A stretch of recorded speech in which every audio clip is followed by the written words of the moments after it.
a palatial ruin in Philadelphia, built from the riches of an industrial golden age. All the wealth in the world couldn't protect him from losing many of the people he loved. In France, a remote outpost that threatened the lives of millions. This is designed to be the hinge on which the fate of Europe turns. And in Poland, a power-hungry dictator caught in a twisted romance at a fairy tale stronghold. At first, the relationship was shrouded in secrecy, but he was clearly happy with the bargain being struck.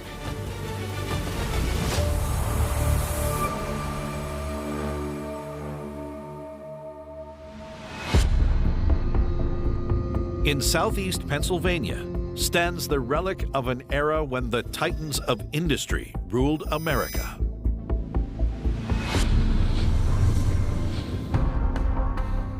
In the countryside, just outside Philadelphia, you see this grand neoclassical building with tall columns and two enormous wings.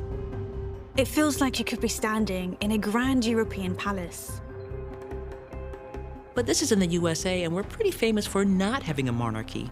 We dealt with that in the 1700s. But if a royal didn't live here, who did? The man behind this ostentatious residence was the very epitome of the American dream. This was once the home of one of the wealthiest Americans of his day, a man whose life was blessed with riches. He was also a man driven by a burning desire to leave a lasting legacy. It is truly one of the greatest collections of art ever assembled in one location in probably global history. But all the money in the world could not save this family from tragedy. That tragedy would involve one of the greatest disasters in history, the Titanic.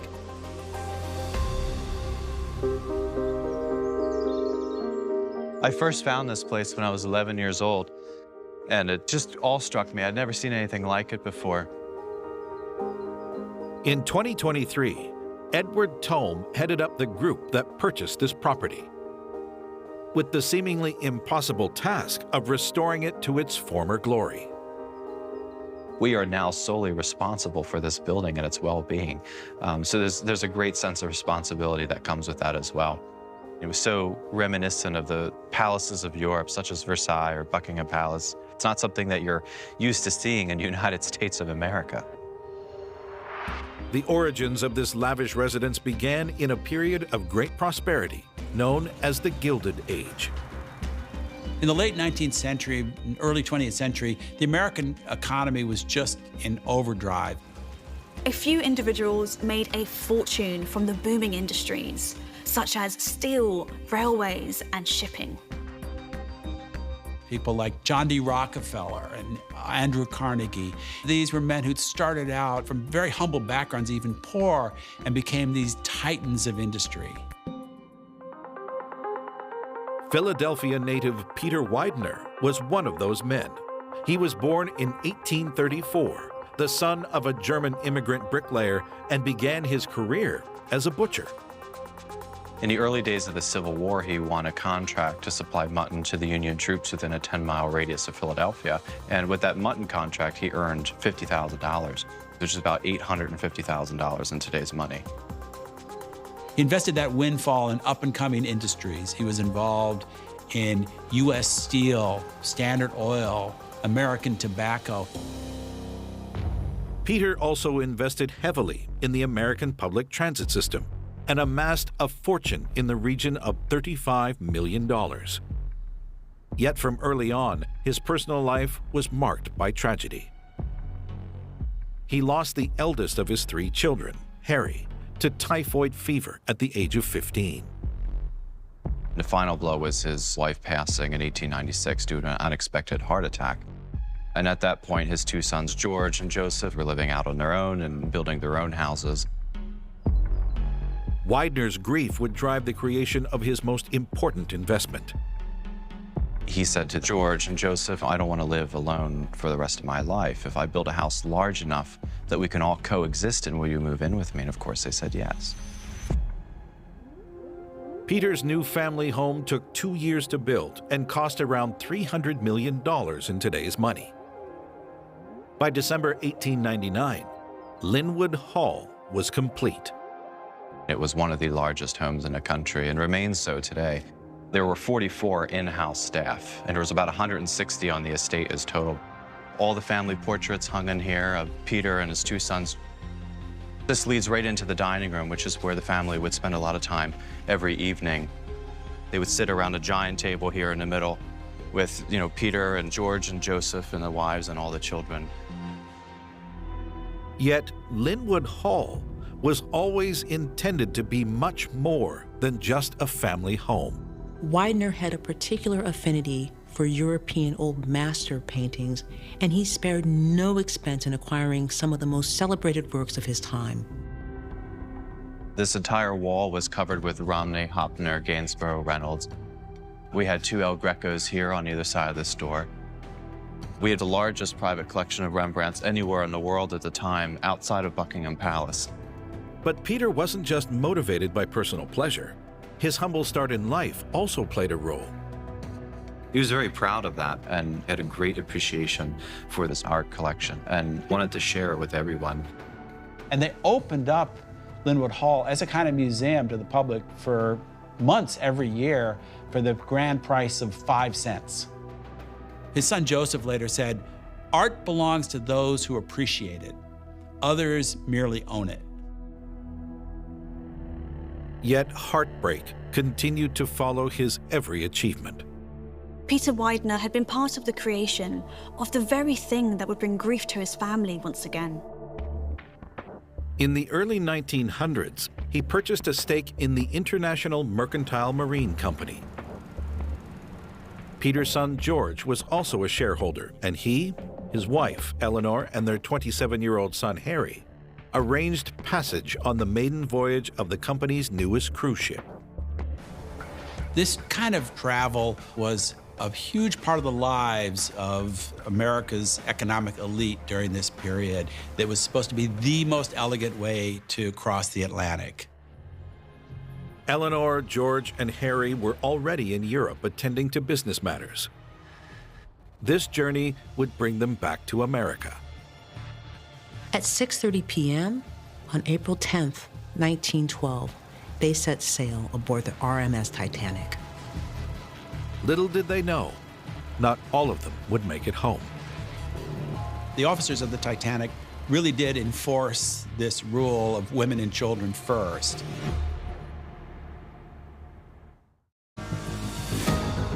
In Pennsylvania is the former home of wealthy industrialist Peter Widener. The self-made millionaire had it all, but on April 14th, 1912, his life changed dramatically when his family traveled back to America on board the Titanic. One of the things that's interesting to me is many people are aware that there was a lavish dinner party on Titanic. What's not known is the fact that the Wideners were the ones who threw that dinner party as a retirement present for Captain Edward J. Smith. After the dinner, I believe Eleanor retired to her room with her lady's maid, and the gentleman, of course, went to the smoking room for cigars and brandies and such. At 11:40 p.m., disaster struck. Of course, everyone knows the story of the Titanic hitting the fateful iceberg and the roughly 2-hour period when the ship was sinking.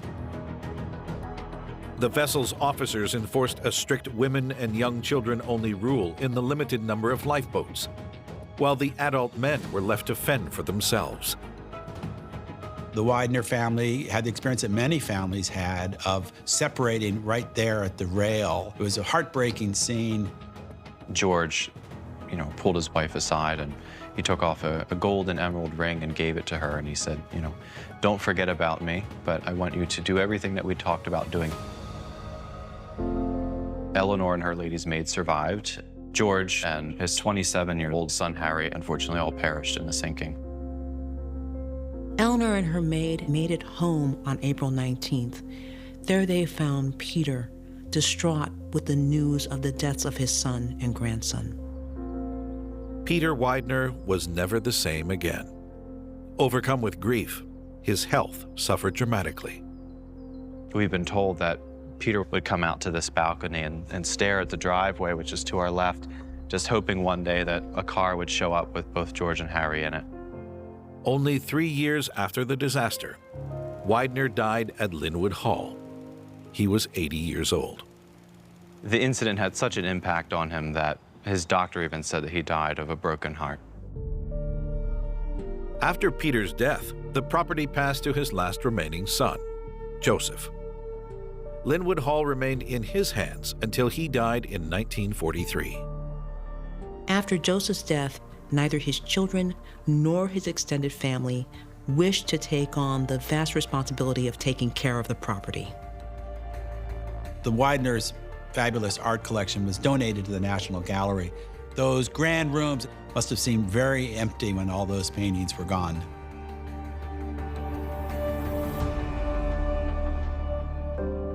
Today, Edward Tome and his colleagues at the Linwood Hall Preservation Foundation are working hard to keep Peter Widener's story alive and to realize his dream of making his home accessible to all. When you have a building of this significance, not just in its design, but its history, it is so important to share it with the community moving forward. The goal is to, again, open it to the public as a cultural center, art museum, and a recreational venue.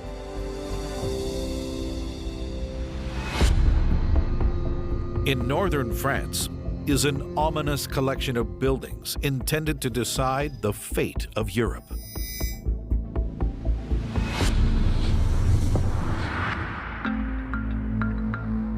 It almost feels like an entire town is laid out next to the railway, but there are no houses or shops to speak of. So what is this place? This construction is low. It's close to the ground. Whoever built these buildings did not want them to be seen. The style of architecture tells us that this was not created for the sake of pleasure or comfort. When the world was plunged into the chaos of conflict, these structures were designed to oversee the glorious victory of a cruel regime. The blood of hundreds, if not thousands, of slave laborers is cast in this concrete. We can smell the evil of Nazi construction. Hitler had so much hubris that he believed that from here he would witness the downfall of Britain. Yet, in the dying days of the war, the men stationed here received chilling new instructions. An order comes off the teleprinter that could result in the deaths of thousands.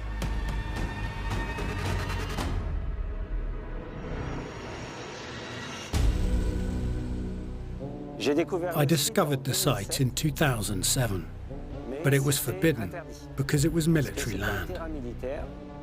Didier Ledet was one of the first to explore these bunkers when the shroud of secrecy was finally lifted. It took me several years of research to discover the real history of the site. It was as if I had discovered treasure. But this was a treasure with a menacing origin. These structures date to a time in World War II when the Allied forces were being crushed by the Nazi war machine. By 1940, Germany had blitzed its way through Poland, Belgium, and into France. Hitler wanted to stay close to his troops on the front line to give orders. This site was supposed to be the platform by which Hitler would oversee Operation Sea Lion, the conquest of Britain. In 1942, they set about constructing the largest Third Reich headquarters ever built during the war. The name of the complex catered to Hitler's vainglorious ego. He called his new base of operations Wolfsschlucht II, aka Wolf's Lair 2. Hitler attached considerable myth to his persona. One of those ideas was that he was a wolf like the beasts who inhabited German mythology. From the beginning, its construction was stained in innocent blood. Over a period of 18 months, 22,000 workers worked day and night to build these bunkers. We had prisoners of war, prisoners of common law, and forced laborers. By early 1944, Hitler's command center, designed to orchestrate the destruction of Britain, was complete. Up to 3,000 men were based here, although the Führer himself had still never visited. But its role in Germany's war effort soon had to change. On June 6th, the largest amphibious invasion force ever assembled stormed the beaches of Normandy, just 4 hours away from this site. Hitler's troops were caught completely off guard. Hitler has got to act quickly to halt the invasion of France on the beach. But Hitler is indecisive. In France are the remains of a Nazi compound built to oversee the conquest of the United Kingdom. On June 6, 1944, its function was forced to change. So when the Allies land on D-Day, Hitler is in bed. And nobody wants to be the one who wakes up the Führer. By the time Hitler's senior officers actually do get him awake, the commanders find that Hitler doesn't know which way to send reinforcements. After the Allied invasion began, it took Hitler 11 days to decide to go from Germany to WWII II in France for the very first time. And that means that a bunker system that was built to prepare for the invasion of Britain needs to become a complex capable of commanding multiple army groups to defend Nazi-held France. On June 17, 1944, Adolf Hitler summons the generals and field marshals Rommel and von Rundstedt to this bunker. The conference that's going to take place in this bunker is going to be very, very tense. Just as they were debating, the air raid warning sounded.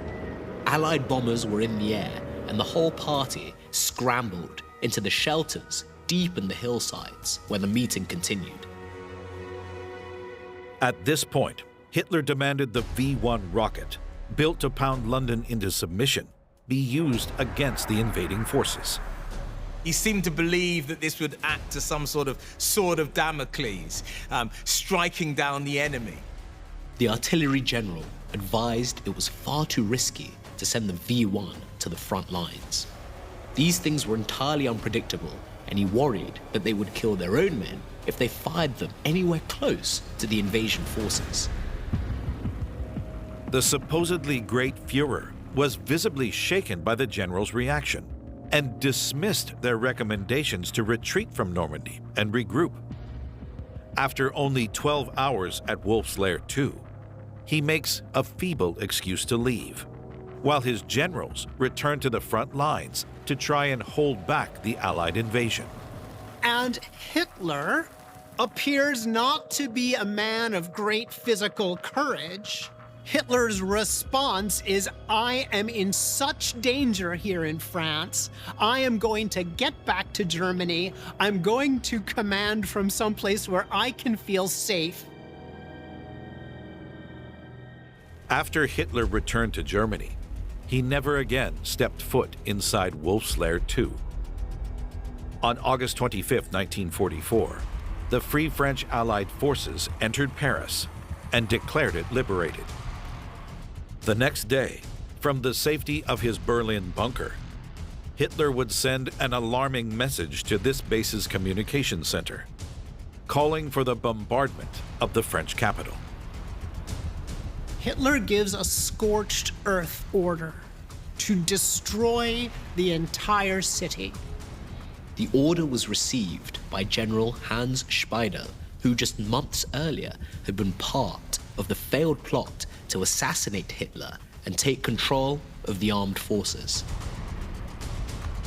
The residents of Paris were completely unaware how close they came to complete annihilation.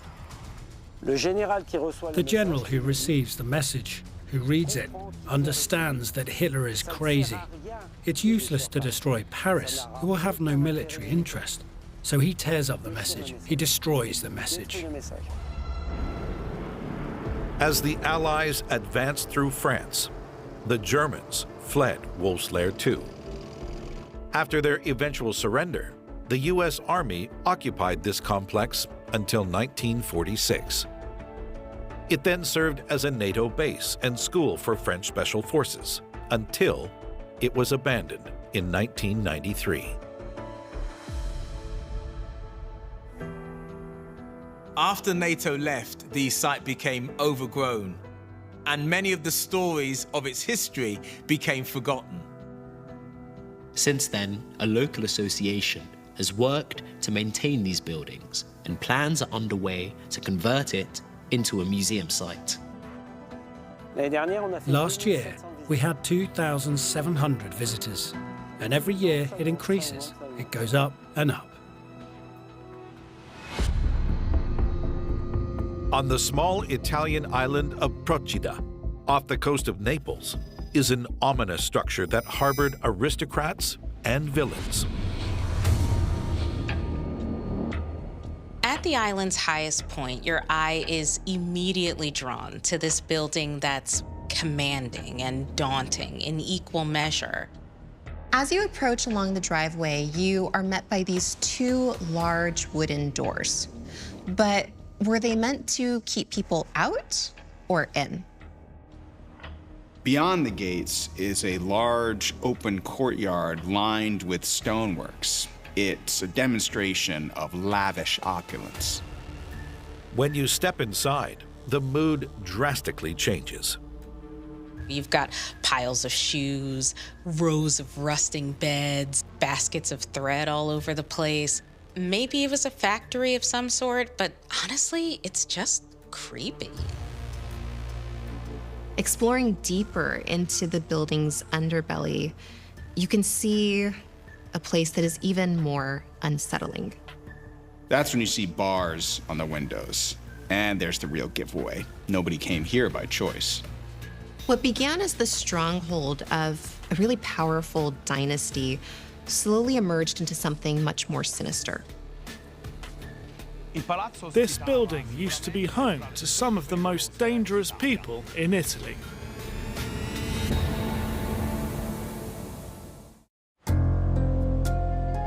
On the Italian island of Procida, an imposing ruin dominates its surroundings. My childhood was spent in the shadow of this building. It always fascinated me to imagine what was inside. In 2017, Luigi Permario got the chance to find out when he became a city councilor tasked with the regeneration of this foreboding site. What he discovered was a tale of intrigue and oppression that echoed the very history of Italy itself. It was a very important building, but at the same time, it was terrible for the island. The oldest part of this palatial ruin dates back to the 16th century, when Italy wasn't the unified country we know and recognize today. The region was under control of the Spanish Aragonese dynasty, who ruled over the Kingdom of Naples. Procida was entrusted to the D'Avalos family, who were an influential clan of Spanish dukes who controlled a powerful mercenary army. In 1563, a prominent member of the family, Cardinal Inigo d'Avalos d'Aragona, decided to make Procida his home. He called his new island fortress the Palazzo d'Avalos. For the next century, the D'Avalos family ruled over Procida, but their reign was dramatically cut short in the 1700s. Following the death of childless Spanish monarch Charles II, this region was caught up in a European conflict of secession. The Spanish House of Bourbon emerged victorious. By 1736, the future Bourbon king Charles III had conquered Naples and Sicily. He kicked out the Davalos family and took the palazzo over for himself to have a grand hunting lodge. For the people living under Bourbon rule, life couldn't have been more different. These people were often under the oppressive thumb of their feudal lords. Discontent ran deep, and it was only a matter of time before that exploded into violence. In the wake of the French Revolution, rebellions swept through Europe, and the ruling Bourbons faced a series of uprisings. In order to maintain rule, the Palazzo Davalos entered a dark new era. By 1831, this once regal residence had been converted to a prison to house political enemies of the state. Many tales depict this prison complex as one of the cruelest in history. The conditions inside were horrific, and the prisoners often faced beatings, starvation, and torture. For many, it seemed their only option for survival was to escape. But they were wrong. In 1848, around 140 prisoners arrived on Procida from Sicily. Reports suggest that they tried to break out, but they were trapped by the guards and then ruthlessly massacred.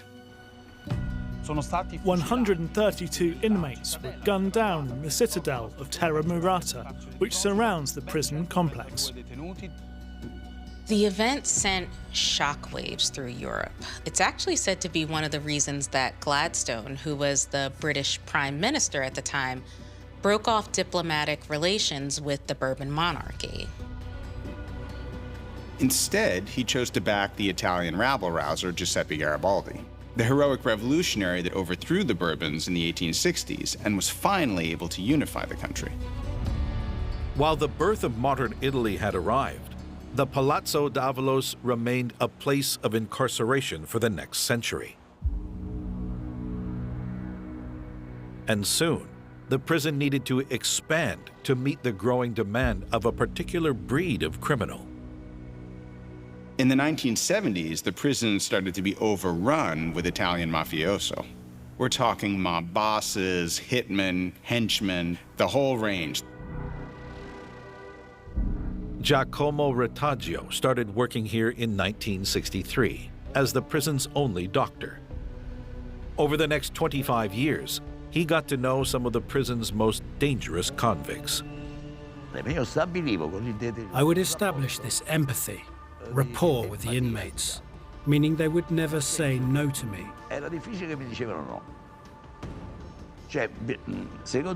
The secret is to acquire the mindset and the needs of an inmate. In 1982, this included Naples' public enemy #1, Camorra mafia boss Luigi the King Giuliano. Luigi headed up the powerful Giuliano clan, which had a reputation for being one of Naples' most bloodthirsty criminal families.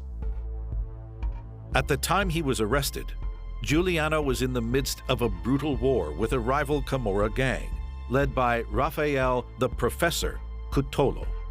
Cutolo himself was already behind bars, running his empire entirely from the notorious Poggiariale prison in Naples. Luigi begged to be sent to Procida prison. He knew that if he was sent to Poggiariale prison, where Cutolo's men were locked up, he would face death. Luigi Giuliano was the boss, but just like every Camorra boss, he was a very likable person, a handsome fellow with sky blue eyes. He would send me coffee every evening in my office. He liked to be a decent person, but he still was who he was. But Giuliano was wrong to think he'd be safe on Procida. Prison is a sewer. You need to walk in the sewer without getting your shoes dirty, unfortunately. It's not easy. In 1982, Italy's Procida prison welcomed its most notorious inmate, the Camorra mafia king Luigi Giuliano. Luigi had pleaded to be sent here to avoid his bitter rival Raffaele Cotolo, who was locked up in a neighboring prison. But among the inmates at Procida was one of Cotolo's former henchmen, and he had it in for Luigi.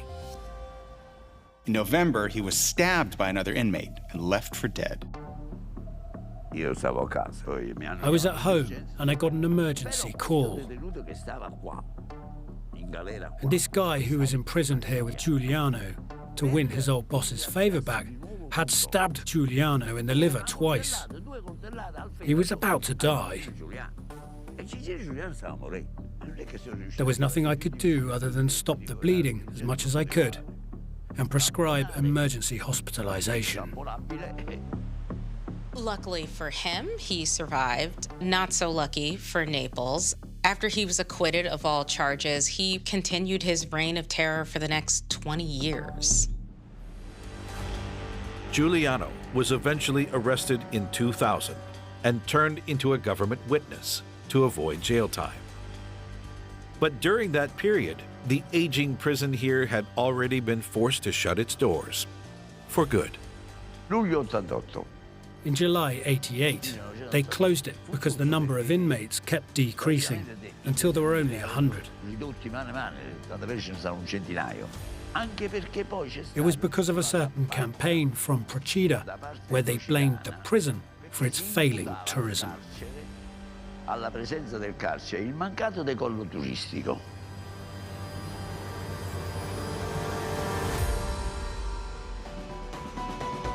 For 30 years, Palazzo d'Avalos sat completely abandoned until the government took it over and made it a place that tourists could visit.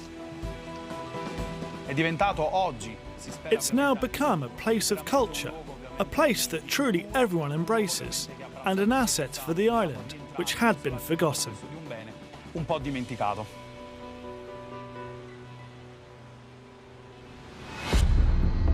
In the northern Polish town of Kamieniec is the ruin of a site where romance and patriotism painfully collided.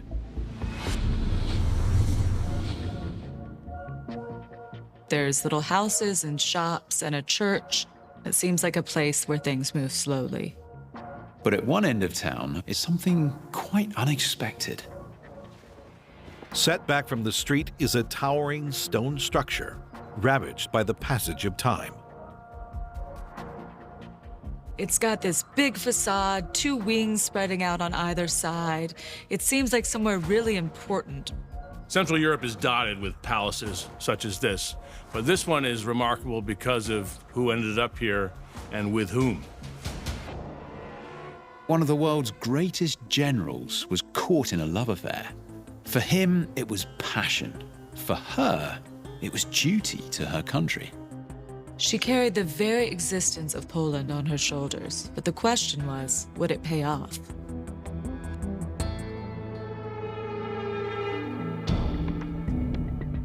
I first came maybe 20 years ago. There's something magical about this ruin. This was called Versailles of the North. Tomasz Dabrowski is part of a group dedicated to honoring the role this building played in his nation's struggle for independence. When I thought about history of this place, I realized that the history is so strictly connected with history of Poland. Its epic story began in the early 18th century, when this region was a battlefield, fought over by neighboring states. We're in what one historian famously called God's playground, Poland, which was at the intersection of all the great powers of Europe. This land was under the control of Prussia, a kingdom comprised of northern Germany and much of modern-day Poland. Its king, Friedrich Wilhelm I, bestowed palaces and estates upon the noble families. This one was called Finkenstein Palace, and it was named after the ruling family that constructed it in 1716. It would be the von Finckenstein's home, but also a place for the king to stay when he travelled from Berlin. At the turn of the century, though, it would host a very different set of guests. In the late 1700s, 50 years after Finckenstein Palace was built, Poland was plunged into chaos. European borders were rapidly shifting, and this region was caught in the crossfire. The great powers of Prussia, Russia, and the Habsburg Empire set about on a devastating series of partitions that really completely reduces the Polish state to nothing. The result of this was that Poland was all but wiped off the map, and if they had any chance of restoring their statehood, they'd need help from abroad. The Polish prince Józef Poniatowski, in cahoots with his noblemen, devised a strategy to save the nation from obscurity. The plan they came up with? Well, it's been used over and over again throughout history. A honey trap. The prince and his officials identify the perfect person, and she's a countess named Marie Waleska. Even though she was already married and had a child, she was known throughout Poland for her great beauty. The scheming nobles then set their sights on an ambitious neighboring ruler who could champion their cause for independence. And at that time, there was only one real candidate, Napoleon Bonaparte. They realized that Napoleon has a natural interest in fostering Polish nationalism as a way of weakening, Russia, Austria, and Prussia. Napoleon met Maria Waleska first time in the Royal Palace in Warsaw in January 1807. This meeting was not coincidental, of course, because Maria Waleska impressed Napoleon so much that he wanted to know her better.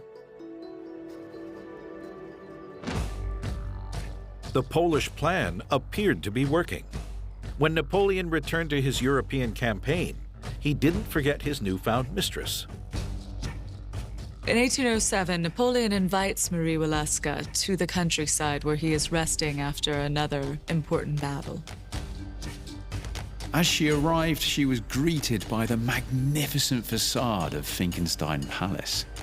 Marie understood the role she had been chosen to play, but she was also conflicted. She would have to choose between her family and her country.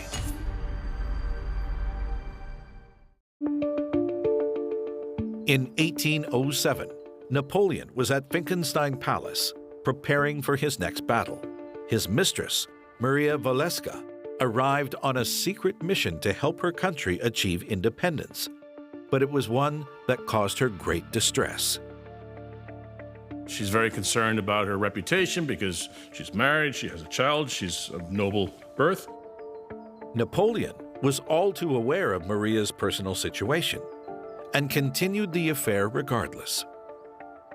So they end up holding up in a bedroom of the north wing of the palace. Here, there were the room occupied by Maria Waleska, so there was the bed, spent time. Mostly was closed because he was supposed only to meet with Emperor. Marie told one friend that she really felt like she was married to Napoleon at the time. But of course, she knew she was actually in service of a much greater cause. That cause received a boost in April 1807, when Napoleon made a deal with the Shah of Persia at Finckenstein Palace.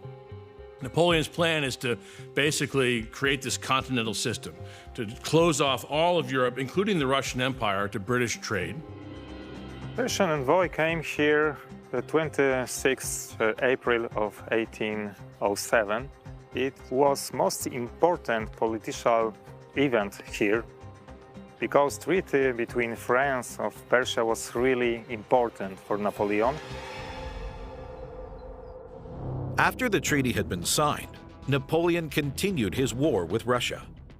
At the Battle of Friedland in June, his army emerged victorious, which forced the Russians to make a settlement.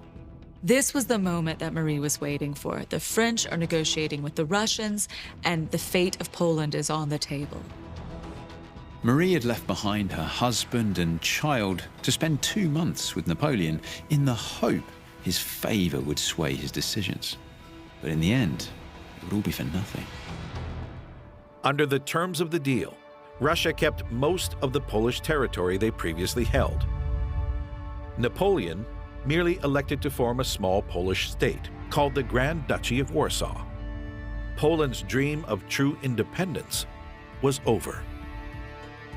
Marie's mission had failed, and it was absolutely clear that Napoleon would always put his beloved France first over any romantic involvement. Napoleon made sure Marie was taken care of for the rest of her life, but the affair was all but over, and the hopes of the Polish people died with it. As the years passed, Finkenstein Palace continued to be a home for wealthy nobility. But during World War II, it was looted by the Soviet Red Army as they advanced through Poland. And in 1945, it was completely destroyed by a fire.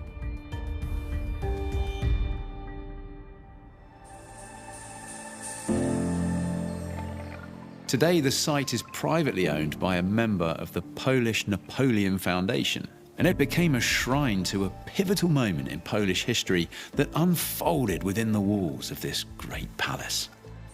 The romance was even immortalized in a film starring Charles Boyer and Greta Garbo, and the film was called The Conquest.